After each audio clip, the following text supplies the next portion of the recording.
Okay, everyone, we're almost on the home stretch here. The last classification of stock that we're going to talk about is treasury stock. The common stock that a company reacquires from its shareholders is what we call treasury stock. Just like investors, a company may want to go ahead and buy back its own common stock from the marketplace. When a company reacquires from shareholders, it's called treasury stock. Because shares of treasury stock are no longer held by an external investor, they are no longer considered outstanding shares of stock. However, they are still considered to be issued. So they're issued, but they are not outstanding. They are issued only. One of the most common reasons to reacquire shares is to issue it to employees under what might be the company's stock compensation plans. Most companies use the cost method to record the cost of treasury stock acquisition. The next two slides use the cost method to record reacquiring and then reissuing the treasury stock.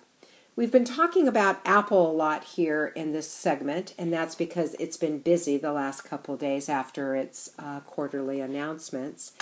And Apple announced that it was in fact going to reacquire, I believe I heard $60 million worth of its own stock. Now, whether they're going to reacquire it to give to employees remains to be seen. But there was also reasons why that they might be reacquiring it, is Apple believes their stock is undervalued. I think right now it's trading like $400 or something. I think at one point it was up to $700, and people were talking about, is it going to go up to $1,500 per share? And when they think that their stock is undervalued, they'll buy it back because it goes back to basic supply and demand. If I take the supply out and it's hard to get, then the price of the stock will go up. So companies will also reacquire their stock to help manipulate or stimulate their stock price. So let's go ahead on this slide and take a look at how we record the treasury stock purchase. What you can see here is that Baco purchases 1,000 shares of its own common stock when the stock is trading at $32 per share. So all they do is take 1,000 times 32, and we get the $32,000. We debit treasury stock. You can see all the other stock accounts we credited, common stock and preferred stock. But treasury stock is what we call a contra equity account. Very similar that we did with accumulated depreciation and what we did with the allowance for doubtful accounts. Those were contra assets. In sales, we had contra sales accounts, in sales discounts, and sales returns and allowances. So this is a contra equity account, which means it's contra to how you would normally increase an equity account. This would be a debit balance account. You should also pay attention that there is no APIC account. The par value, when you're buying your stock back, does not intervene. Okay? So let's go look at recording treasury stock, reissuing the treasury stock. So in this case, we reissued 100 shares at $40 per share. So we are going to go ahead and take the 40 times 100, which gets us the $4,000.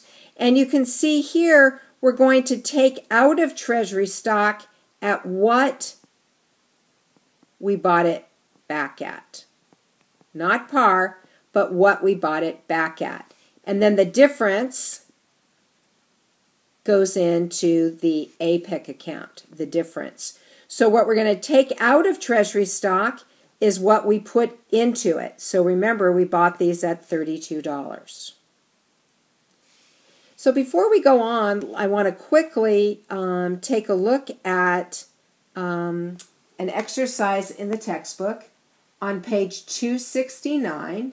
It's just kind of a quick exercise. And on page 269, in fact, I think, I'm going to try this, but I think I can even erase what I did here. How cool is that? I love this technology. It's so awesome.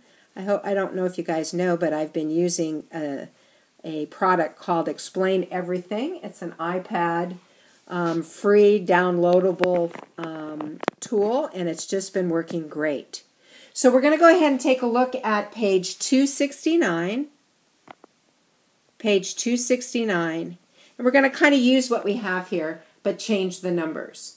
It says Russell purchased 3,000 shares of its own stock, $2 par value common stock, when it was trading for $15 per share. So if we were going to go ahead and use what we have here, what we would do is we would go treasury stock. I forgot to put a page in, so we're going to do treasury stock.